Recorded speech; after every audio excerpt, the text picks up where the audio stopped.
Hola, hola, ¿qué tal? Buen día, espero que se encuentren muy bien. Y en esta ocasión corresponde hablar sobre la segunda clase que tenemos sobre lo que sería nuestro curso de biología. Espero que se encuentren bien.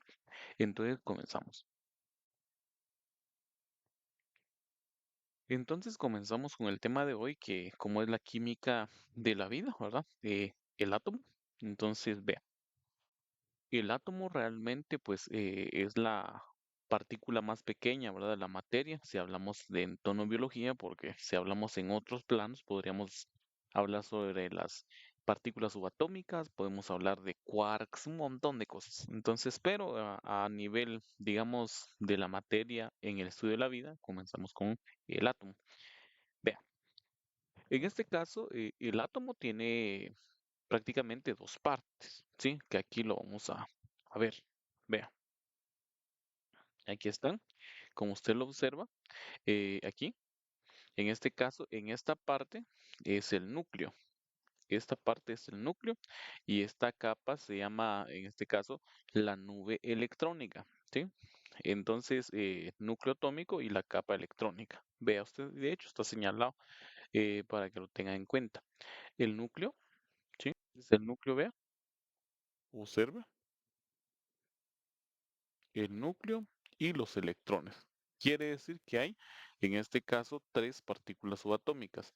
Aquí, en este caso, solo observa dos porque el hidrógeno, el general, ¿verdad? Que él se llama protio, y en este caso, solo tiene protón y electrón. En cambio, aquí un átomo de helio tiene protones con carga positiva, neutrones que no tienen carga y electrones que giran alrededor del núcleo, ¿verdad? En la capa electrónica y que tienen carga negativa. Entonces, eso sería parte de lo mismo. Muy bien, entonces ahora tenemos los elementos más comunes. Vean, acá observemos, acá por favor, miren, acá van a encontrar ustedes el elemento, acá su número atómico, acá su masa y el porcentaje. Quiere decir que en el cuerpo lo que más abunda es oxígeno. Seguidamente le abunda lo que sería el carbono, hidrógeno, hasta ahí sucesivamente. Esa es, digamos, la presencia de cada uno de los átomos o elementos en lo que sería nuestro cuerpo. Ahora bien, ¿cuáles son los tipos de enlaces? Como recuérdense que los átomos se pueden unir, como lo vimos en la jerarquía de la vida, ahora que los átomos forman moléculas, ¿se acuerdan? Entonces, la pregunta es, ¿y cómo se forman, verdad? En este caso, hay tres tipos de enlace, digamos, a nivel atómico. En este caso, los más importantes son el tipo de enlace iónico, se lo voy a acercar aquí, ¿ve? El enlace, vamos a ver, rojo, aquí está. El enlace iónico que usted observa, mire, enlace iónico, y esto se da en la transferencia de electrones, ¿verdad? La transferencia, ganancia y robo de electrones. Aquí, por ejemplo, el sodio, en el cloruro de sodio, que es la sal de mesa, el sodio le regala un electrón al cloro, el cloro recibe, entonces se unen de forma iónico. Eso se ve especialmente en química para que vean ustedes algún curso, si ya lo llevan, que bueno, ¿verdad? Entonces, ahora bien, en los enlaces covalentes tenemos dos tipos. Lo más importante que usted debe conocer de los enlaces covalentes son compartimientos de electrones. En el no polar se comparten por igual la fuerza electrónica. En el polar no, se van a compartir desigualmente. Por ejemplo, tenemos un ejemplo de tipo enlace covalente no polar que sucede en el átomo de oxígeno, ¿verdad? En la cual pues no hay una diferencia, se comparten los electrones de forma equitativa. Ahora bien, se comparten desigualmente, por ejemplo, el agua, ¿verdad? Que el oxígeno aprovecha más la fuerza electrónica. Ahora bien, ya acá, estos, ya, por ejemplo, el enlace de hidrógeno ya no es un tipo de enlace químico, sino que esto es una fuerza intermolecular, ¿sí? Para que usted lo tenga en cuenta. Es una fuerza intermolecular entre átomo de hidrógeno y alguna, digamos, algún átomo electronegativo, ¿sí? Puede ser oxígeno, puede ser nitrógeno, puede ser fósforo, puede ser cloro. Entonces, y se van atrayendo formando una capa que se llama enlace de hidrógeno o comúnmente le llaman también puentes de hidrógeno. Ok, ¿cuáles son las moléculas de los seres vivos? Hay unas situaciones de que usted debe conocer de que hay moléculas, biomoléculas se les llama, biomoléculas en la cual, por ejemplo, el primero es el agua. Esta es la biomolécula inorgánica de los seres vivos, el más conocido, ¿verdad? Y las otras biomoléculas son biomoléculas orgánicas. La pregunta es, ¿en qué se diferencia lo orgánico y lo inorgánico? Se explica acá, ahorita voy y regreso de nuevo. El carbono. Toda molécula orgánica tiene como común esqueleto, o sea, el esqueleto común de ellos es el carbono. A eso se le llama químicamente algo orgánico, ¿sí? Hasta el plástico sería una molécula orgánica. ¿Por qué? Porque el carbono es su átomo central. Entonces, si nos basamos en lo de recolección de basura, que aquí esta es la orgánica e inorgánica, ahí hay un error si lo vemos en el plano del tema que estamos viendo. Inorgánica, entonces, que no tiene, digamos, digamos, como átomo central el carbono. Orgánico tiene como esqueleto principal o átomo principal el carbono. Muy bien, regresemos. El agua en este caso es muy abundante en nuestro planeta. También todos los seres vivos, pues obviamente tenemos entre la composición 50 y 90% de agua. Entonces, sirve demasiado para el metabolismo de muchas reacciones, por ejemplo, proteínas, descomposición de azúcares, etcétera, etcétera. Entonces, es muy probable que gracias al agua pues haya surgido lo que sería la vida, ¿verdad? Entonces, y cubre 3/4 partes de la superficie de la Tierra. Cubre, no es que el planeta esté hecho, sino ustedes van a pensar, entonces hay abundante. No, estamos hablando de que cubre, es como una capa, pues nada más. Ok, el agua tiene dos átomos de hidrógeno y una de oxígeno. Como ya habíamos explicado anteriormente, aquí están los núcleos, núcleo atómico y aquí están las capas, ¿verdad? Entonces se enlazan de forma covalente apolar, ¿sí? En este caso, aparentemente es una molécula neutra, pero tiene cargas polares. Cuando le dicen cargas polares, tienen este signo B, cargas polares positivo, y este tiene carga polar. Es una carga polar, no es una carga total, es como una especie de semicarga, por decirlo así, ¿ve? Carga polar negativo. Entonces hay polos. Y como hay polos, pues se llama digamos polar, perdón, polar, entonces se van atrayendo entre sí formando los puentes de hidrógeno. Ok, muy bien. Ahora bien, los puentes de hidrógeno, como ya lo expliqué, aquí miren, aquí está el símbolo bien bonito de carga polar, ¿ve? Allá lo dibujé algo feito, pero aquí lo mira usted. Mire, como hay en este caso cargas polares, lo normal es que se vayan atrayendo, ¿verdad? Vea, en este caso, por ejemplo, aquí ve, carga polar negativa, positivo, positivo. Vea, la carga polar positiva digamos, se atrae con la carga polar negativa en este caso, por principios de electricidad, acuérdense de esa situación. Cargas opuestas se atraen y cargas iguales se repelen, pero como son opuestas se atraen y forman una capa que se llama puentes de hidrógeno o enlaces de hidrógeno, que no es un enlace químico, sino que es una fuerza intermolecular. ¿Sí? Entonces a esto se le llama la carga, esta es carga, profe, no, es carga parcial, no se le olvide, carga parcial. Y vean, forma una red entre la atracción de carga parcial negativo con carga parcial, en este caso carga parcial positivo dijimos, y carga parcial negativo, ¿sí? Entonces eso es lo que tiene que entender usted. Entonces, solo que es muy débil, ¿verdad? Es más débil que lo que sería el enlace covalente o un enlace iónico. Por eso solo es una fuerza intermolecular. Ok, la tensión superficial en este caso es como este dibujito, usted observe, la tensión superficial es que lo que va a pasar es como que hay una manta, o sea, de agua, ¿verdad? En la cual, ¿y por qué? Porque como acuérdense que existen puentes de hidrógeno y viene, por ejemplo, una persona y se lanza, si no rompe la tensión superficial, se acuerda que se da un panzazo. Entonces tiene que romper la tensión superficial, que es como una especie de manta o capa. ¿Y por qué sucede eso, profesor? Porque se interconectan por puentes de hidrógeno las moléculas de agua. Y por eso usted ha visto que los insectos pues se paran sobre la tensión superficial, ¿no? O sea, imagínense como no lo llegan a romper. Entonces, y como todos tienen una fuerza que se llama fuerza de cohesión, ¿y qué es eso? Que todos se unen por fuerzas intermoleculares que se llaman puentes de hidrógeno, entonces el agua no se rompe, a menos de que usted venga, por eso se acuerda que le dije que si usted viene de un tobogán, se tira, no abre, digamos, la tensión superficial, él se da un panzazo y puede hasta herirse, ¿verdad? Ok, entonces eso es la misma. Cohesión es de que la tendencia de que las moléculas quieren estar juntos, ¿verdad? Entonces, por puentes de hidrógeno no. ¿Sí?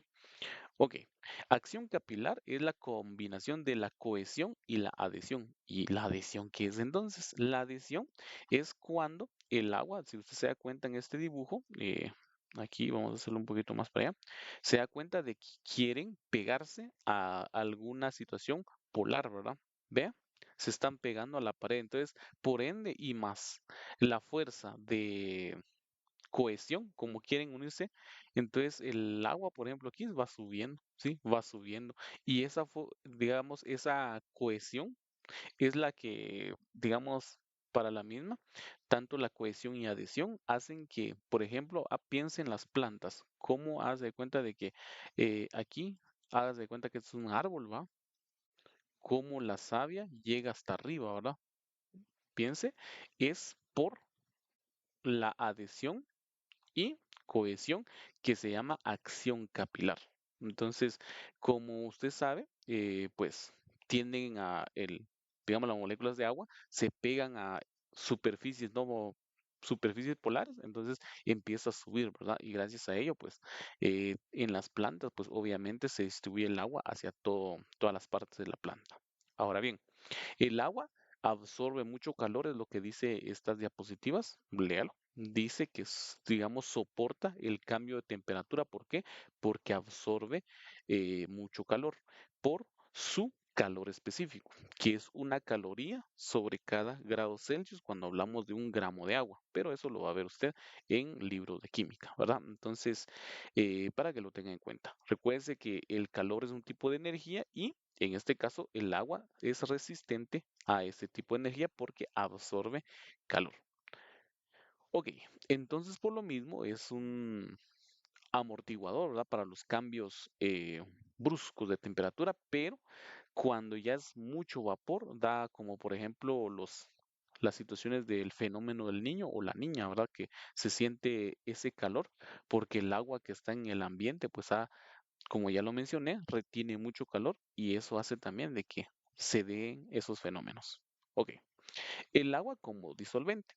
El agua se le conoce como disolvente universal porque en este caso, en la mayoría de las soluciones, siempre el agua va a estar presente para, digamos, disolver algún soluto. Recuerde que una solución es una mezcla entre dos elementos, o sea, dos componentes, por decirlo, no elementos, no componentes, que uno es el solvente y el otro es el soluto, ¿sí? El solvente es quien disuelve a un soluto. ¿Y qué es un soluto? Es quien se disuelve en un solvente. Entonces, y esas dos o los dos componentes forman una solución. Entonces, el agua empieza a disolver muchas moléculas. Entonces, principalmente los que son covalentes polares. Entonces, las moléculas polares se pueden llamar hidrofílicas. ¿Por qué? Porque aman, o sea, aquí ven, hidrofílicas porque aman el agua. O sea, las moléculas hidrofílicas son las que se disuelven en agua. Las que no se disuelven en agua son las moléculas hidrofóbicas, o sea, tienen fobia al agua. ¿Qué es el pH? El pH es la escala en la cual se va a medir la acidez o alcalinidad de una sustancia. Entonces, la fórmula es el menos logaritmo de la concentración molar de los hidrógenos. Eso se ve también en química para que usted vaya calculando cómo se hace la misma de el pH. Entonces es la escala de hidrógeno que existe entonces en una sustancia. Entonces, cuando nosotros colocamos a reacción un ácido y una sustancia alcalina o base o alcali, estos se neutralizan dando la reacción, la famosa reacción que se llama eh, la, digamos, reacción neutra, ¿sí? O neutralización, como usted lo quiera llamar. Ok, ahora bien, una sustancia que va a ayudar en el equilibrio, en este caso, se llama un amortiguador, ¿sí? Y eso tiene que ver con también una sustancia alcalina y una ácida. Eso se ve, como vuelvo a decir, en química, pero usted lleve los conceptos en la cual un amortiguador es un compuesto que va a mantener el pH de una solución, ya sea que acepte o que ceda iones H+, porque realmente el pH es la concentración del ion H+, o el llamado también protón, en la cual es, digamos, medir la concentración de iones H+ en una sustancia. ¿Sí? Eso es el pH. Y un amortiguador buffer o también llamado regulador, en este caso, ayuda a mantener pH, ya sea que cede hidrógenos o acepta hidrógenos. La cuestión es que hace, digamos, regula la acidez del cuerpo. Entonces aquí tenemos varios ejemplos. Por ejemplo, mire usted, aquí la escala de pH comienza de 0 a 14, en la cual eh, menor a 7, este pedazo que está acá son ácidos y este pedazo que está acá son alcalinos o básicos. Entonces el 7 es pH neutro y esto es el agua pura. Aquí hay varios ejemplos, por ejemplo, el ácido estomacal que está hecho de ácido clorhídrico no tan concentrado porque deshace el estómago si fuera así, tiene pH 2. Jugo de limón 2.3, donde también está la orina, jitomate, etcétera, etcétera. El café negro tiene pH 5, no es tan ácido como el jugo de limón, ¿va? Pero sí es ácido. Y entonces usted se toma, por ejemplo, algo ácido como es una cerveza o un café negro, el cuerpo cómo trata de ver esto, pues empieza en este caso a aceptar esos hidrógenos para hacer una solución buffer que usted tiene en la sangre, porque si no se muere rápido, ¿verdad? Porque usted acidifica su cuerpo con la Coca-Cola, con la cerveza, con el Raptor, etcétera. Y hay sustancias alcalinas como el antiácido, eh, la sangre, sudor son en este caso alcalinas que tienen en un rango de 7.3 a 7.4 o 7.40. Entonces, y aquí está el resto que es también, en este caso, alcalino. Ok. Ahora sí, ya dejando del lado inorgánico, nos vamos al lado orgánico. Entonces, ¿cuál es el papel central del carbono? Las moléculas orgánicas, como ya mencioné, tienen de esqueleto o átomo central el carbono y van a unirse a este conjunto de moléculas orgánicas, en este caso, van a unirse a las moléculas orgánicas, no que ellos son orgánicas, el átomo de hidrógeno, el oxígeno, nitrógeno, fósforo, azufre, llamándose ellos los bioelementos. ¿Cuáles son? Carbono, hidrógeno, oxígeno, nitrógeno, fósforo, azufre. Son 6, no se le va a olvidar. La diferencia en este caso de las moléculas orgánicas y la inorgánica, que es el tipo de enlace, ¿sí? Entonces, la mayoría de los compuestos orgánicos tienen o van a tener su átomo central de carbono y estos, digamos, con el carbono se va a unir a las o el resto de bioelementos que los acabo de mencionar. Entonces, ahora bien, el anhídrido carbónico, que es el CO2 o dióxido de carbono, como usted lo quiera ver, ¿sí? Y el monóxido de carbono, que es el CO, son compuestos inorgánicos, tienen carbono, pero en este caso son inorgánicos, como no es, digamos, una situación en la cual, número uno, no está enlazado al hidrógeno. Dos, no es el átomo central, ¿verdad? Para que lo tenga usted en cuenta. Ahora bien, en este caso, todas las moléculas orgánicas van a tener carbono, es lo que tiene que entender usted. Ok, ¿cuál es la especialidad o por qué el átomo de carbono? Lo que pasa que en la capa de valencia, que es la capa de valencia, profesor, es la capa más alta que existe. Tiene, de hecho, dos niveles de energía, nivel uno, nivel 2. En el nivel 2 tiene 4 electrones, lo cual le permite hacer un enlace aquí, un enlace aquí, un enlace aquí y un enlace aquí. O sea, es tetravalente. ¿Por qué tetravalente, profesor? Porque tiene, digamos, disponibilidad o tiene 4 electrones de valencia. Y como tiene 4 electrones de valencia, pues se llama tetravalente, puede formar 4 enlaces. ¿Sí? Puede formar 4 enlaces y es lo que tenemos que entender, porque al final, por la regla del octeto, o sea, 8, necesitamos otro electrón, la pareja de este, la pareja de este, la pareja de este, y así forma 4 enlaces. Y es lo más importante para la vida. Ok, ahora bien, aparte de la misma, tenemos en este caso la similitud de las moléculas orgánicas son de el uso de la mayoría pues siempre tienen como que de repetido, ¿va? Grupos funcionales, que son grupos funcionales.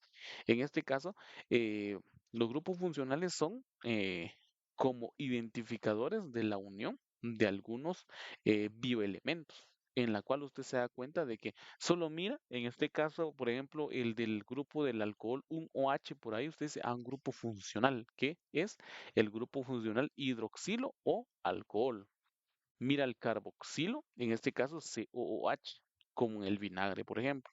Mira el amino, el fosfato, el metilo, ¿verdad? Son grupos funcionales, ¿sí?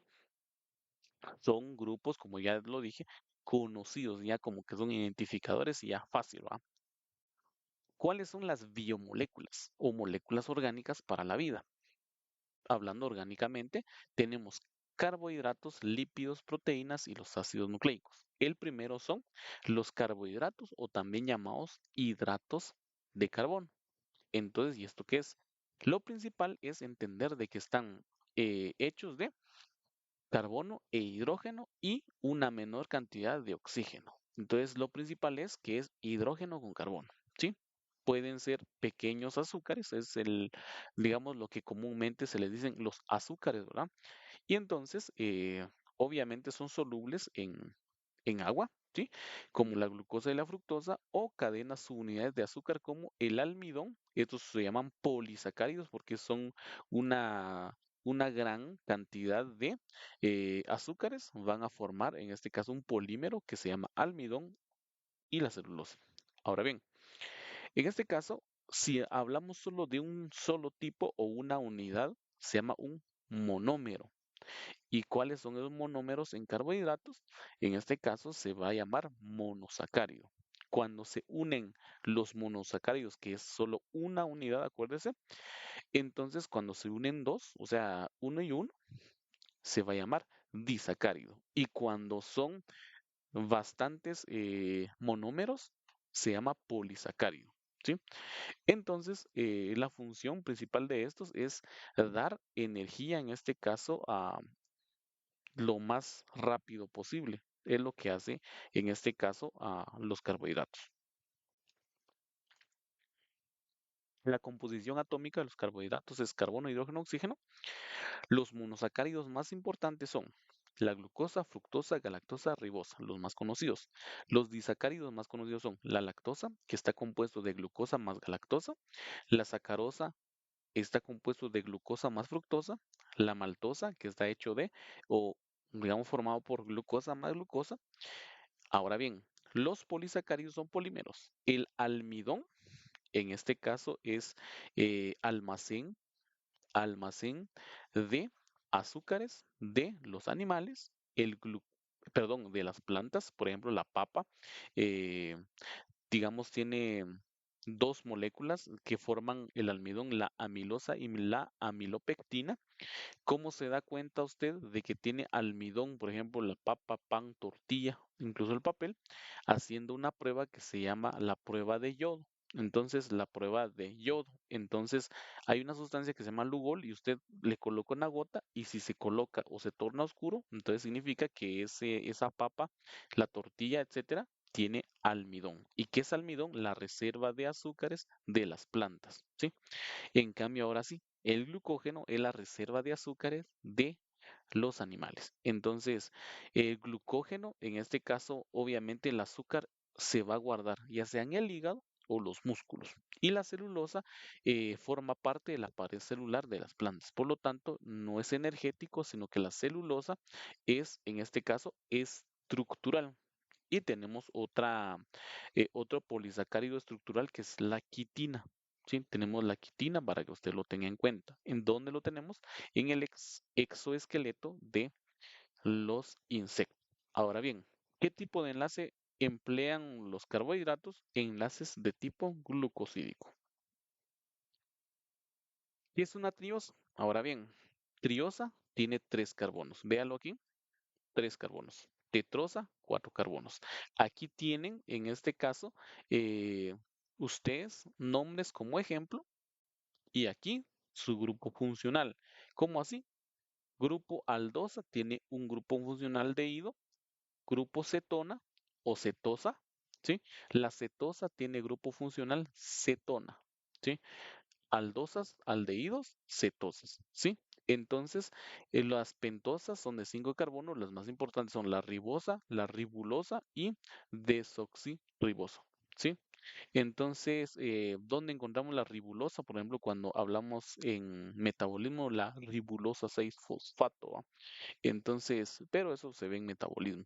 Ahora bien, la eritrosa, pues obviamente está en, obviamente los eritrocitos, ¿va? Eritrosa, eritrulosa, ahora las de 6 carbono, glucosa, es una aldosa, galactosa, fructosa y la sorbosa. Ok, en este caso, aquí tenemos, miren, este es el grupo funcional aldehído y este es el grupo funcional cetona, para que usted lo agarre de ejemplo, ¿sí? Ok, ahora aquí va esta figura. Esta figura, cuando se le habla a usted de cadena abierta, o sea, es como un esqueleto de esta forma, se llama proyección de Fisher. Y cuando ve que está en forma de anillo, se llama proyección de Howard. Fisher, o sea, con F, Fisher y Howard. Howard. Ok, pero eso se ve en bioquímica más adelante. Aquí tenemos, por ejemplo, de cómo se une la maltosa o tenemos una glucosa con una otra glucosa, la treosa, tenemos la sacarosa que es la fructosa, más en este caso la situación de la glucosa con fructosa. Entonces, para que usted lo tenga en cuenta. Los lípidos. Los lípidos en este caso son los conocidos como ácidos grasos, también están ceras, entre otras cosas. Entonces, estos principalmente son hidrofóbicos, ¿sí? La función que tienen estos son moléculas almacenadoras de energía. ¿Por qué son almacenadoras de energía? Porque ellos pueden guardar en cada gramo 9 kilocalorías. Hablemos de energía. Entonces, y como es un gramo, guarda más del doble de energía que un carbohidrato o una proteína. Eso hace que el cuerpo guarde energía en forma de lípido.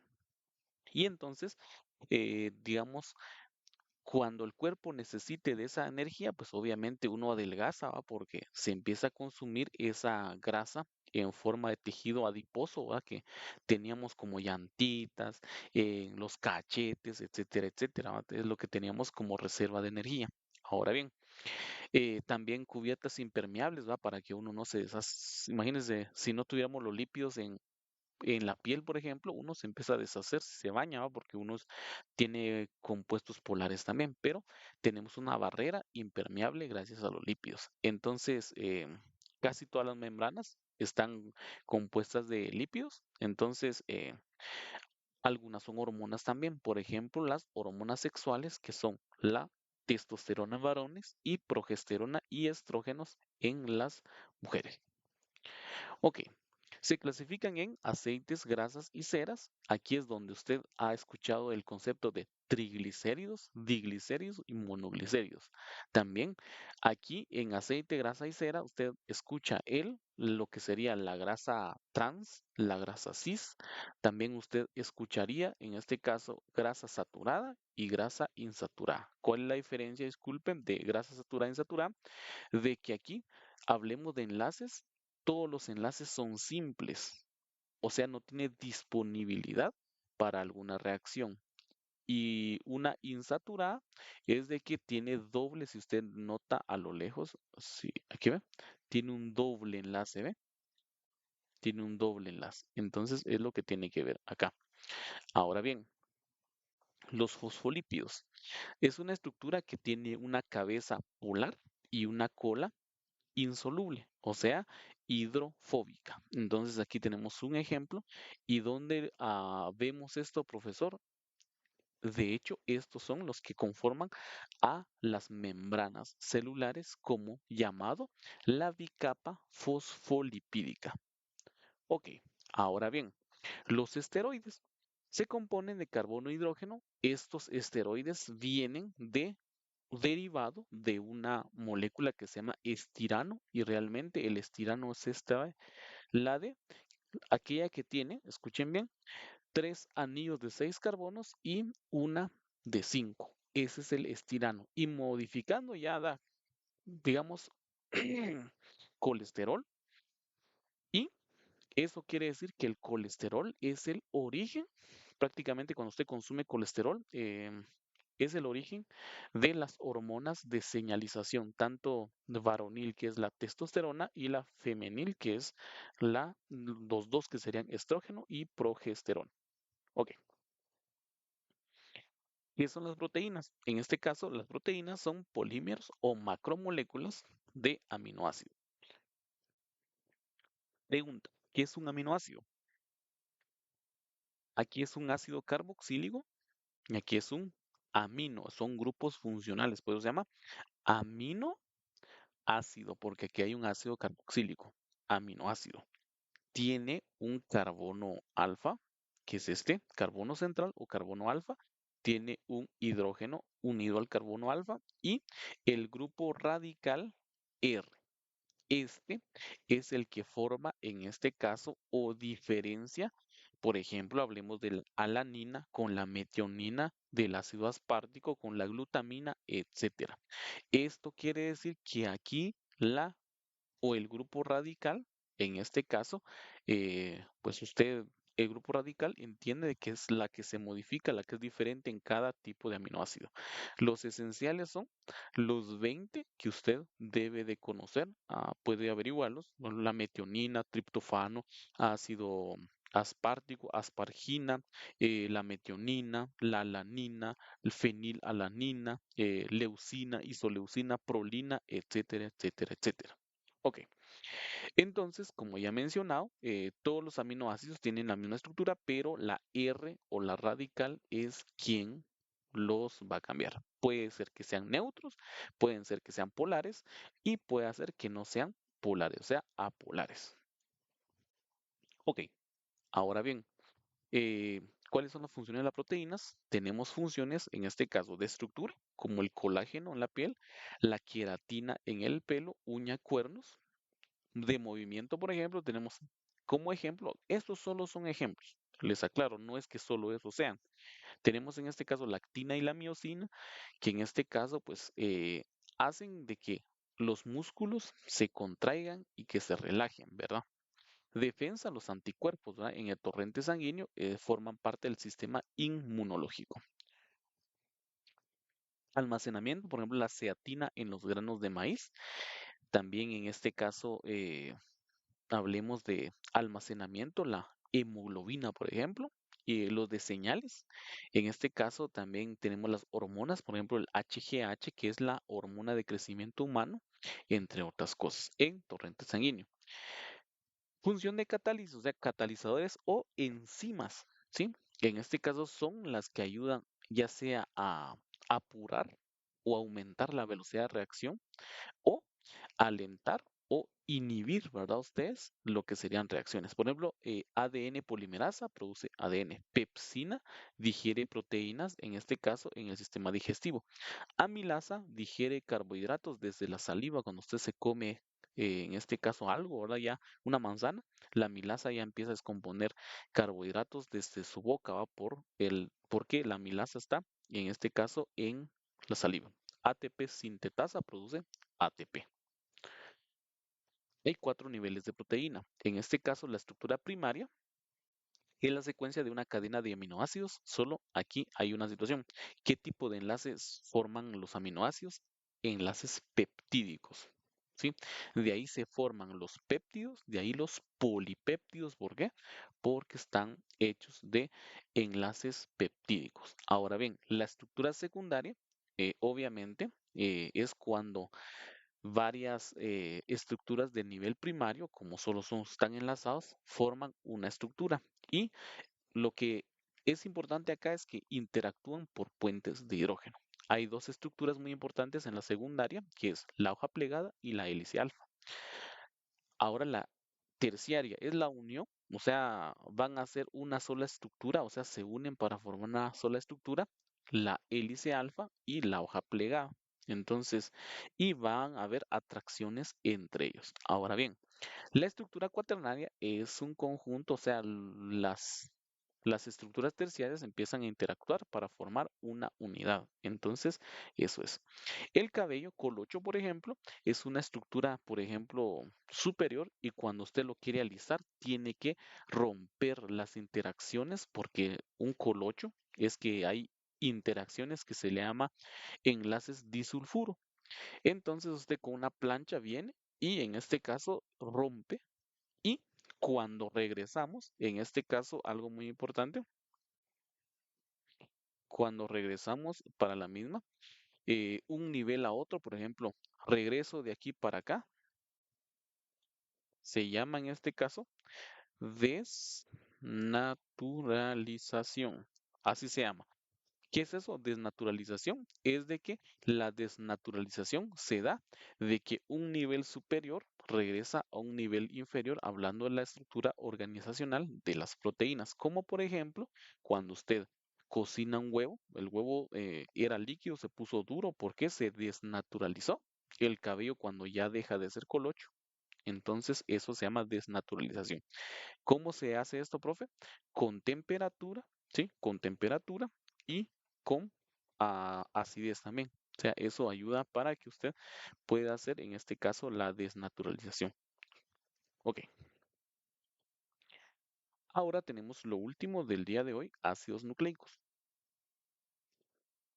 Están formados por cadenas largas de aminoácidos, perdón, acá están formados por cadenas largas de nucleótidos, que es un nucleótido, después lo vamos a hablar.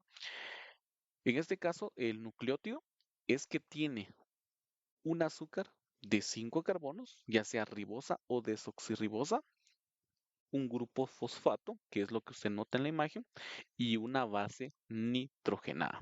Aquí está, se da cuenta que aquí está el fosfato. Este es una pentosa, puede ser ribosa o desoxirribosa, ¿sí? ¿Cuál es la diferencia, profesor? Es de que aquí este oxígeno desaparece en la desoxirribosa por su nombre, o sea, se desoxida, digamos, se llama desoxirribosa. Y aquí tenemos en este caso la adenina, es una purina. Después vamos a hablar de eso.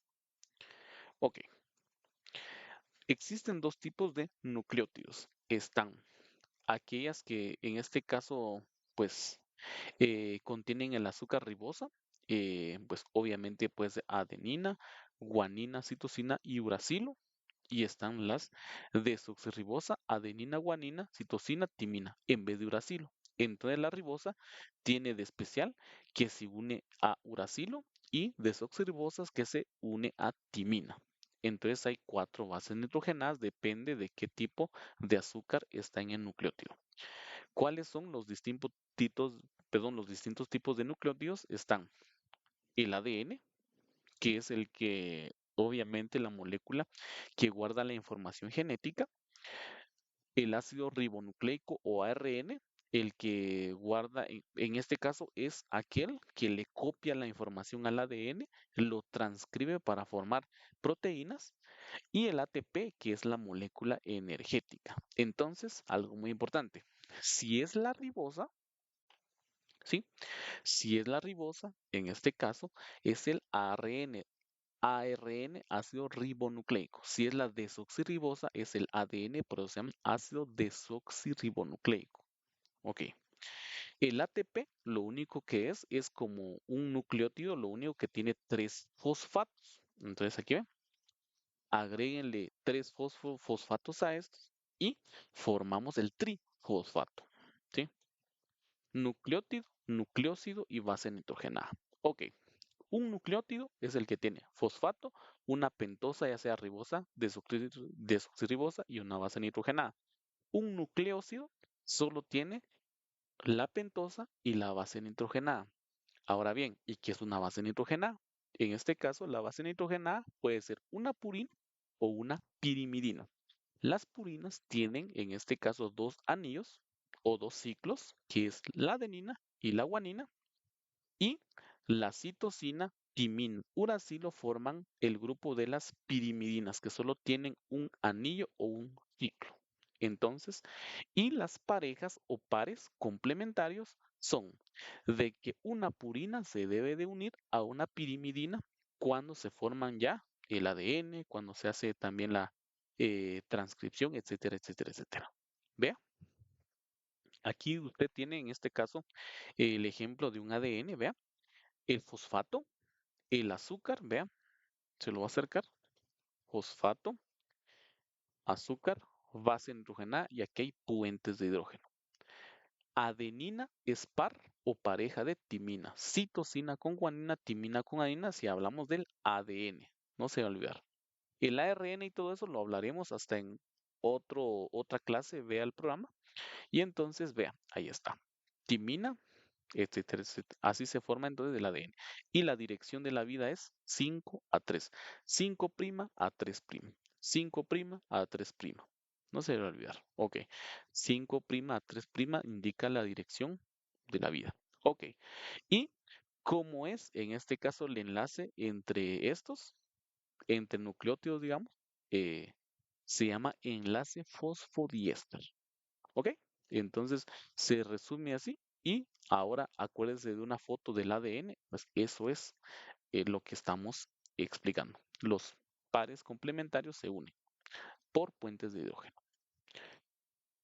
Descripción breve de cómo se realiza la producción de proteínas es que el ADN lleva información, un pedazo de ADN, por ejemplo, este pedazo se llama gen, se abre el ADN gracias a una enzima que se llama pues helicasa, ¿va? Entonces viene el ARN, que es este, se mete, hace de cuenta que es este, a copiar la información, se llama transcripción, ¿sí?